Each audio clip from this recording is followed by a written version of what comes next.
दोस्तों एक बार फिर से हम आपके लिए bank of Baroda peon recruitment 2025 apply online form fill up process की अपडेट लेके आ चुके हैं। कैसे आप ऑफिस असिस्टेंट प्योन के लिए 500 वैकेंसीज के लिए अपना फॉर्म अप्लाई कर सकते हो। लास्ट डेट की न्यू अपडेट है, केवल 2 दिन शेष रह गए हैं। आप जल्द से जल्द अपना फॉर्म अप्लाई कर ले, कहीं मौका हाथ से छूट न जाए। अंतिम समय में आपको कैसे अपना फॉर्म रिजेक्ट होने से बचाना है, किस तरह से आपको फॉर्म अप्लाई करना होगा, कंप्लीट जानकारी स्टेप बाय स्टेप आपको इस वीडियो में दी जाएगी। ऑनलाइन आवेदन करते समय आपको कोई भी ऐसी गलती या फिर मिस्टेक नहीं करनी होगी जिसको करने से आपके एप्लीकेशन फॉर्म रिजेक्ट हो सकते हैं। और अप्लाई करते समय आपको कुछ महत्वपूर्ण बातों का भी ध्यान रखना होगा, तभी आपके एप्लीकेशन फॉर्म सक्सेसफुली सबमिट किए जाएंगे। आवेदन करते समय आप फोटोग्राफ, सिग्नेचर, डॉक्यूमेंट्स कैसे और कितने केबी में अपलोड करोगे, कैसे अपनी क्वालिफिकेशन की डिटेल दोगे और कैसे फीस पेमेंट करते हुए रजिस्ट्रेशन से लेकर प्रिंट तक अपना फॉर्म अप्लाई करोगे। पूरी जानकारी के लिए आपको ये वीडियो शुरू से लेके एंड तक बिना स्किप किए हुए देखनी होगी। इस वीडियो को कंप्लीटली देखने पर ही आपके सभी सवाल और डाउट क्लियर होंगे। तो चलिए दोस्तों, बिना कोई वक्त गंवाए शुरू करते हैं bank of Baroda peon recruitment 2025 online form fill up की पूरी जानकारी। फॉर्म भरने से पहले आपको हमारी वेबसाइट IND सरकारी नौकरी के इस पेज पर विजिट करना होगा, जिसका लिंक आपको नीचे description plus first comment box में मिल जाएगा। और हमारे इस पेज पर विजिट करके आप यहां से बैंक ऑफ बड़ौदा प्योन का फॉर्म अप्लाई कर सकते हो। बैंक ऑफ बड़ौदा की ओर से ऑफिस असिस्टेंट प्योन पोस्ट का नोटिफिकेशन रिलीज कर दिया गया था, जिसमें 500 वैकेंसीज निकली हुई है। आवेदन करने का आपके पास अंतिम मौका है, केवल 2 दिन शेष रह गए हैं। आप जल्द से जल्द अप्लाई कर ले। लास्ट डेट की न्यू अपडेट है। जी हाँ दोस्तों, आवेदन करने की अंतिम तिथि 23 मई 2025 है। 19,500 से 37,815 सैलरी प्रति माह के लिए। यहाँ पर 10वीं क्लास पास कैंडिडेट अप्लाई कर सकते हैं। 18 से 26 वर्ष आयु सीमा है। जनरल OBC EWS कैटेगरी के लिए 600 रुपये एप्लीकेशन फीस है। SC ST PH फीमेल के लिए 100 रुपये है, जो कि आप ऑनलाइन मोड से पेमेंट कर सकते हो। ऑनलाइन तरीके से ही आप अप्लाई कर सकते हो, ऑल इंडिया से अप्लाई कर सकते हो। बैंक ऑफ बड़ौदा.in इसकी ऑफिशियल वेबसाइट है, जिससे आपको ऑनलाइन आवेदन फिल कर लेना होगा। इंपोर्टेंट लिंक सेक्शन के अंतर्गत इंग्लिश नोटिफिकेशन PDF और हिंदी नोटिफिकेशन PDF लिंक्स पर क्लिक करके आप इंग्लिश या फिर हिंदी की PDF डाउनलोड कर सकते हो और कंप्लीट जानकारी चेकआउट कर सकते हो, जैसे कि state wise, category wise vacancies, eligibility criteria की detail, exam pattern, syllabus, exam centre की इंफॉर्मेशन और हाउ टू अप्लाई का कंप्लीट प्रोसीजर आप PDF से ही चेकआउट कर सकते हो। ऑनलाइन आवेदन करने से पहले आपके नोटिफिकेशन की PDF इंग्लिश या फिर हिंदी में पूरा पढ़ना अनिवार्य है। इसको पूरा पढ़ने से आपके सभी सवाल और डाउट क्लियर होंगे। PDF रीड आउट करने के बाद में आपको अप्लाई ऑनलाइन लिंक पर क्लिक करना होगा, तो आपके सामने इसका ऑनलाइन आवेदन करने का ये ऑफिशियल पोर्टल ओपन हो जाएगा। गाइस, यहाँ पर अगर आपने पहले से अपना रजिस्ट्रेशन कर रखा है तो आपको अपना रजिस्ट्रेशन नंबर एंटर करना है, अपना पासवर्ड आपको एंटर करना है, ये सिक्योरिटी कोड आपको यहाँ पर एंटर करना है और उसके बाद आपको सबमिट के ऑप्शन पर क्लिक करके अपने डैशबोर्ड में लॉगिन कर लेना है और फिर वहां से आपको अपना फॉर्म अप्लाई करना है। और अगर आप इस भर्ती के लिए फर्स्ट टाइम अप्लाई करने जा रहे हो तो सबसे पहले यहाँ पर आपको अपना रजिस्ट्रेशन करना होगा। उसके लिए आपको click here for new registration की टैब दी गई है, आप इस टैब पर क्लिक करें, आपके सामने रजिस्ट्रेशन का फॉर्म ओपन हो जाएगा।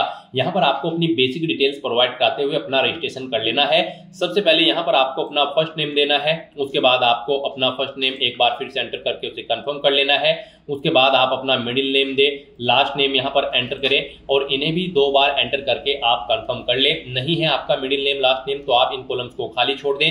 उसके बाद यहाँ पर आपको अपना मोबाइल नंबर एंटर करना है, वही मोबाइल नंबर एक बार फिर से एंटर करके उसे कंफर्म कर लेना है। कोई अल्टरनेट मोबाइल नंबर है तो वो आप एंटर कर दे, नहीं है तो आप इस कॉलम को खाली छोड़ दें। उसके बाद गाइस, यहाँ पर आपको अपनी ईमेल आईडी के शुरू के कैरेक्टर एंटर करने हैं और फिर आपको यहाँ पर डोमेन नेम इधर से सिलेक्ट कर लेना है। उसके बाद आपको यहाँ पर अपनी कंप्लीट ईमेल आईडी टाइप करनी है, ये कैप्चा कोड आपको यहाँ पर एंटर करना है और फिर आपको यहाँ पर सेव एंड नेक्स्ट के इस ऑप्शन पर क्लिक कर देना है। नेक्स्ट आपके सामने कुछ इस तरह से इंटरफेस ओपन होगा। यहाँ पर आपको एक रजिस्ट्रेशन नंबर और पासवर्ड प्रोवाइड कर दिया गया है।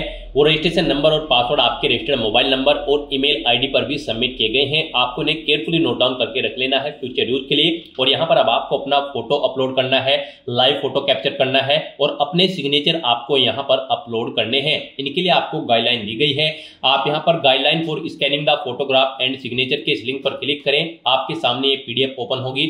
यहाँ पर आपका जो फोटो होगा वो 4.5 सेंटीमीटर इंटू 3.5 सेंटीमीटर में होना चाहिए और उसका साइज 20 KB से 50 KB के बीच में होना चाहिए। सिग्नेचर भी आपके 10 KB से 20 KB के बीच में होने चाहिए। डायमेंशन आपके सिग्नेचर की 140 इंटू 60 पिक्सल में होनी चाहिए और ये डॉक्यूमेंट आपके जेपीजी या फिर जेपीईजी फॉर्मेट में होने चाहिए। तो यहाँ पर आपको चूज फाइल बटन पर क्लिक करना है, फाइल को सिलेक्ट करना है और अपना रिसेंट पासपोर्ट साइज फोटो यहाँ पर आपको अपलोड कर देना है। फिर आपको अपना फोटो कैप्चर करना है। यहाँ पर आप कैप्चर फोटो के ऑप्शन पर क्लिक करें और अपने वेब कैमरा या फिर मोबाइल फोन से अपना लाइव फोटो कैप्चर करके उसे यहाँ पर आप सेव कर दें। और गाइस यहाँ पर आप अपना फोटो स्कैन करके भी यहाँ पर कैप्चर कर सकते हो। आपको यहाँ पर क्लिक हियर टू स्कैन के ऑप्शन पर क्लिक करना है। ये बार कोड आपको शो होगा। आप इसे अपने मोबाइल से या फिर किसी और अन्य ऐप से स्कैन करें और अपना फोटो यहाँ पर लाइव कैप्चर कर दें। उसके बाद यहाँ पर आपको अपने सिग्नेचर अपलोड करने हैं। सिग्नेचर के लिए भी आपको यहाँ पर चूज फाइल के ऑप्शन पर क्लिक करना है, फाइल को सिलेक्ट करना है और अपना सिग्नेचर आपको यहाँ पर अपलोड कर देना है। और उसके बाद आपको गाइस यहाँ पर इन चेकबॉक्सेस को ओके करना है और फिर आपको यहाँ पर नेक्स्ट के इस ऑप्शन पर क्लिक कर देना है। नेक्स्ट आपके सामने कुछ इस तरह से इंटरफेस ओपन होगा। अब यहाँ पर आपको अपनी बेसिक डिटेल प्रोवाइड करनी है। सबसे पहले यहाँ पर आपको स्टेट सिलेक्ट करना है, जिस स्टेट के लिए आप अप्लाई करना चाहते हैं। यहाँ पर आप जिस भी स्टेट के लिए अप्लाई करना चाहते हैं चेकआउट कर सकते हो कौन से स्टेट में कितनी नंबर ऑफ वैकेंसीज निकली है। इंडिया के सभी स्टेट में ये भर्ती है। तो यहाँ पर स्टेट सेलेक्ट करने के बाद फिर आपसे पूछा गया है आपने जो ये स्टेट सेलेक्ट किया है क्या आप उसकी ऑफिशियल लैंग्वेज जानते हैं, जो भी उस स्टेट की ऑफिशियल लैंग्वेज है। जैसे कि यहाँ पर अगर आप उत्तर प्रदेश सेलेक्ट करते हैं तो फिर आपको हिंदी भाषा रीड राइट और स्पीक आनी जरूरी है। गुजरात के लिए अप्लाई कर सकते हो तो आपको गुजराती लैंग्वेज आनी जरूरी है, उसे रीड राइट स्पीक। तमिलनाडु के लिए अप्लाई करते हो तो आपको तमिल लैंग्वेज आनी जरूरी है। तो यहाँ पर आपको स्टेट के अकॉर्डिंग उसकी ऑफिशियल लैंग्वेज सेलेक्ट कर लेनी है। फिर आपको अपनी कैटेगरी यहाँ पर सेलेक्ट करनी है।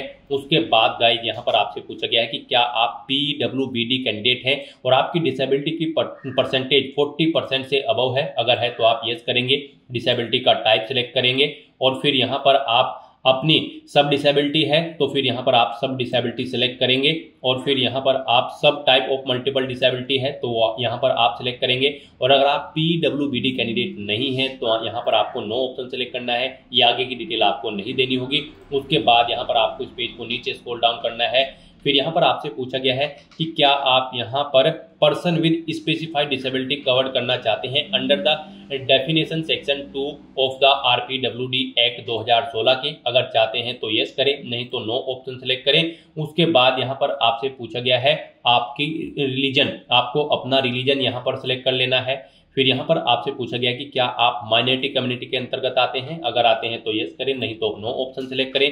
E1 सर्विसमैन है तो यस करें और फिर यहाँ पर आप अपनी E1 सर्विसमैन की डिटेल दें। जैसे कि आपको are you disabled E1 serviceman, अगर डिसेबल्ड E1 सर्विसमैन है तो यस करेंगे, नहीं तो नो ऑप्शन सेलेक्ट करेंगे। पीरियड ऑफ सर्विस आपको देनी है मंथ में और अगर आप E1 सर्विसमैन नहीं है तो यहाँ पर आपको नो ऑप्शन सेलेक्ट करना है। फिर यहाँ पर आपसे पूछा गया है कि क्या आप किल्ड एक्शन के सर्विसमैन हैं। अगर हैं तो आप यस करें, नहीं तो नो ऑप्शन सेलेक्ट करें। उसके बाद यहाँ पर आपसे पूछा गया है कि क्या आप यहाँ पर एज में रिलैक्सेशन चाहते हैं। अगर आप विडो है या फिर डाइवोर्स वुमेन है, अगर चाहते हैं तो यस करें, नहीं तो नो ऑप्शन सेलेक्ट करें। फिर यहाँ पर आपको अपनी नेशनलिटी सेलेक्ट कर लेनी है। फिर यहाँ पर आपको अपना एग्जामिनेशन सेंटर सेलेक्ट करना है। आप अपनी चॉइस के अकॉर्डिंग यहाँ पर कोई भी अपना एग्जामिनेशन सेंटर सेलेक्ट करें। उसके बाद यहाँ पर आपसे पूछा गया है आपका क्वेश्चन पेपर का मीडियम, यहाँ पर एग्जामिनेशन में आप किस लैंग्वेज में चाहते हैं।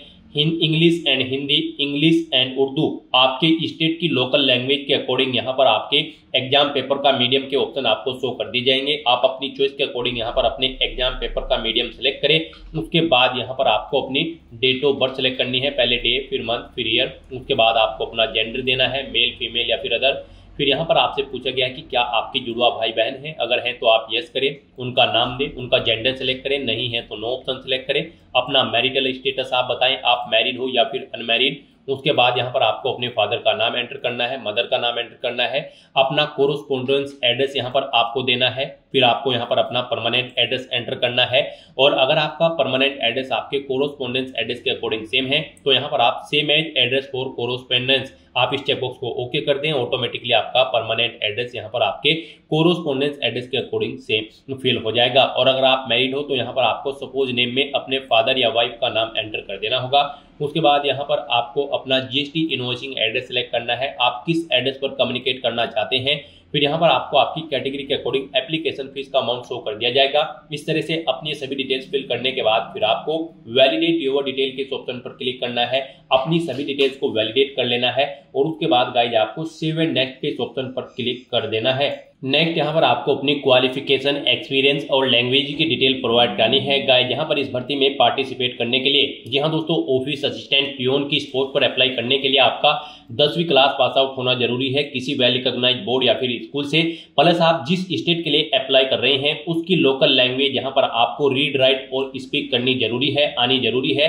तो यहाँ पर आपका 10वीं क्लास केवल पास आउट होना जरूरी है या उससे ऊपर आपकी क्वालिफिकेशन है तब भी आप अप्लाई कर सकते हो। तो सबसे पहले यहाँ पर आपको अपनी 10वीं क्लास की डिटेल प्रोवाइड करनी है। यहाँ पर आपको अपनी पासिंग डेट देनी है, कब आपने अपनी 10वीं क्लास पास आउट की है। पहले डे सेलेक्ट करें, फिर मंथ, फिर ईयर, फिर कितने परसेंट मार्क्स आपने ऑब्टेन किए हैं वो यहाँ पर आप एंटर करें। कौन सी क्लास है, फर्स्ट, सेकंड या फिर पास आउट है, आप अपने अकॉर्डिंग ऑप्शन सेलेक्ट करें। फिर अगर आपने 12वीं क्लास पास आउट कर रखी है तो उसकी डिटेल भी आप सेम ऐसे ही प्रोवाइड करा सकते हैं। आपने ग्रेजुएशन या फिर कोई अन्य क्वालिफिकेशन कर रखी है तो उसकी डिटेल भी आप सेम ऐसे ही प्रोवाइड करा सकते हैं। फिर यहाँ पर आपसे पूछा गया है आप जिस भी स्टेट के लिए अप्लाई करने जा रहे हैं क्या उसकी लोकल लैंग्वेज आप रीड, राइट और स्पीक करना जानते हैं।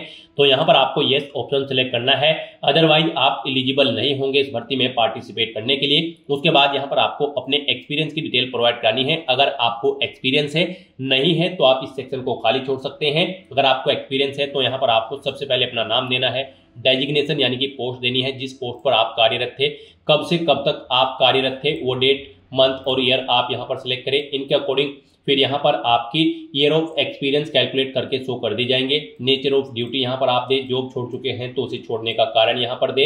और अगर आपको एक से ज्यादा जगह वर्किंग एक्सपीरियंस है तो यहाँ पर आप ऐड मोर के ऑप्शन पर क्लिक करें। सेम ऐसी ही एक और रो यहाँ पर ऐड हो जाएगी और उसमें भी आप अपने एक्सपीरियंस की डिटेल प्रोवाइड करा सकते हैं। उसके बाद यहाँ पर आपसे पूछा गया है कि क्या आप प्री एग्जाम ट्रेनिंग लेने के इच्छुक हैं, अगर हैं तो यस करें, नहीं तो नो ऑप्शन सेलेक्ट करें। उसके बाद यहाँ पर आपको अपनी लैंग्वेजेस की डिटेल देनी है। यहाँ पर आपको हिंदी लैंग्वेज आनी मस्ट है, तो यहाँ पर कम से कम हिंदी लैंग्वेज तो आपको सभी स्टेट के लिए आनी मस्ट है। हिंदी यहाँ पर आपको रीड, राइट और स्पीक आनी जरूरी है। फिर उसके बाद आप जिस भी स्टेट के लिए अप्लाई करने जा रहे हैं उसकी लोकल लैंग्वेज की डिटेल यहाँ पर आपको देनी है, या फिर उसके अलावा आप जो भी लैंग्वेज जानते हैं उसकी डिटेल यहाँ पर आपको प्रोवाइड कर देनी है। आप उसे रीड, राइट, स्पीक करना जानते हैं या फिर नहीं। इस तरह से अपनी ये डिटेल प्रोवाइड करने के बाद फिर आपको वैलिडेट योर डिटेल के ऑप्शन पर क्लिक करके अपनी डिटेल वैलिडेट कर लेनी है और उसके बाद आपको यहाँ पर सेव एंड नेक्स्ट के ऑप्शन पर क्लिक कर देना है। नेक्स्ट आपके सामने कुछ इस तरह से इंटरफेस ओपन होगा। आपने पीछे जो डिटेल्स प्रोवाइड कराई है उनका पूरा प्रीव्यू यहाँ पर आपको शो कर दिया गया है। आपको इस पेज को नीचे स्क्रॉल डाउन करना है, इस चेकबॉक्स को ओके करना है और उसके बाद गाइस यहाँ पर आपको कंप्लीट रजिस्ट्रेशन के ऑप्शन पर क्लिक कर देना है। नेक्स्ट यहाँ पर आपको अपने डॉक्यूमेंट अपलोड करने हैं। यहाँ पर आपको डेट ऑफ बर्थ में अपनी 10वीं क्लास की मार्कशीट की पीडीएफ अपलोड करनी है। फिर आपको अपने एजुकेशनल सर्टिफिकेट्स की पीडीएफ यहाँ पर आपको अपलोड करनी है। यहाँ पर आपकी मार्कशीट, सर्टिफिकेट होने चाहिए एजुकेशनल सर्टिफिकेट में अपनी 10वीं की, और यहाँ पर उसके अलावा भी अगर आपके पास कोई एजुकेशनल सर्टिफिकेट्स है आपको उन्हें एक ही पीडीएफ में सेटअप करना है और फिर यहाँ पर आपको वो पीडीएफ अपलोड करनी है। आपको अपनी कास्ट या कैटेगरी सर्टिफिकेट देना है। अगर आप रिजर्व कैटेगरी से बिलोंग करते हो तो यहाँ पर आपको ये डॉक्यूमेंट पीडीएफ फॉर्मेट में अपलोड करने हैं। इनके लिए आपको गाइडलाइन दी गई है। आप गाइडलाइन फॉर डॉक्यूमेंट अपलोड के लिंक पर क्लिक करें। उसके बाद आपके सामने ये पीडीएफ ओपन होगी। यहाँ पर आपकी जो ये पीडीएफ होंगी उनका साइज 500 KB से कम होना चाहिए। तो यहाँ पर आपको चूज फाइल बटन पर क्लिक करना है, फाइल को सिलेक्ट कर लेना है और 1 बाय 1 करके अपने इन डॉक्यूमेंट को यहाँ पर अपलोड कर देना है। उसके बाद आपको ये कैप्चा कोड यहाँ पर एंटर करना है और फिर गाइज आपको सेव एंड नेक्स्ट के ऑप्शन पर क्लिक कर देना है। नेक्स्ट आपके सामने कुछ इस तरह से इंटरफेस ओपन होगा। अब यहाँ पर आपको आपकी कैटेगरी के अकॉर्डिंग आपका फीस का अमाउंट शो कर दिया गया है। यहाँ पर अब आपको अपना फीस पेमेंट करना है। गाइज यहाँ पर जनरल ओबीसी ईडब्ल्यूएस के लिए 600 रुपये फीस है। SC ST PH दिव्यांग और फीमेल कैंडिडेट के लिए मात्र 100 रुपये फीस है जो आपको यहाँ पर जमा करानी होगी, प्लस GST चार्जेस भी हैं। तो यहाँ पर आने के बाद आप अगर चाहते हैं अपने एप्लीकेशन फॉर्म का प्रिंट आउट लेना तो उसके लिए आप एप्लीकेशन प्रिंट के ऑप्शन पर क्लिक करके अपने एप्लीकेशन फॉर्म का एक प्रिंट आउट भी ले सकते हैं। और यहाँ पर बस अब आपको ये कैप्चा कोड इस बॉक्स में एंटर करना है और फिर आपको सबमिट के ऑप्शन पर क्लिक कर देना है। उसके बाद यहाँ पर आपको फीस पेमेंट के इस इंटरफेस पर रिडायरेक्ट कर दिया जाएगा। यहाँ पर आप debit card, credit card, net banking, wallet, cash card, QR या फिर UPI के माध्यम से अपना फीस पेमेंट कर सकते हो। UPI आपके लिए बेस्ट ऑप्शन रहेगा। आप UPI के ऑप्शन पर क्लिक करें, मेक पेमेंट के ऑप्शन पर क्लिक करें, उसके बाद आप प्रोसीड विद पेमेंट के ऑप्शन पर क्लिक करें। फिर आपके सामने कुछ इस तरह से इंटरफेस ओपन होगा। यहाँ पर अगर आप अपनी UPI ID जानते हैं तो उसे यहाँ पर आप एंटर करें और फिर आप मेक पेमेंट के ऑप्शन पर क्लिक करके अपना फीस पेमेंट कर दें। और गाइस, अगर आप यहाँ पर QR कोड के थ्रू फीस पेमेंट करना चाहते हैं तो फिर आप यहाँ पर क्लिक हियर टू स्कैन के ऑप्शन पर क्लिक करें। ये QR कोड अपने UPI से स्कैन करें और अपना फीस पेमेंट कर दें। सक्सेसफुली फीस पेमेंट करने के बाद आपका एप्लीकेशन फॉर्म सबमिट हो जाएगा। उसके बाद आप अपने एप्लीकेशन फॉर्म का एक हार्ड कॉपी प्रिंट आउट ले लें फ्यूचर यूज के लिए, फ्यूचर रेफरेंस के लिए। तो दोस्तों, ऐसे आप bank of Baroda office assistant peon के 500 खाली पदों को भरने के लिए अपना फॉर्म अप्लाई कर सकते हो बिना कोई मिस्टेक किए हुए। आज की इस वीडियो में बस इतना ही। आई होप ये वीडियो आपको पसंद आई होगी। अगर पसंद आई हो तो इसे लाइक और शेयर करें। चैनल पर नए हो तो इसे सब्सक्राइब कर लें। Thanks for watching.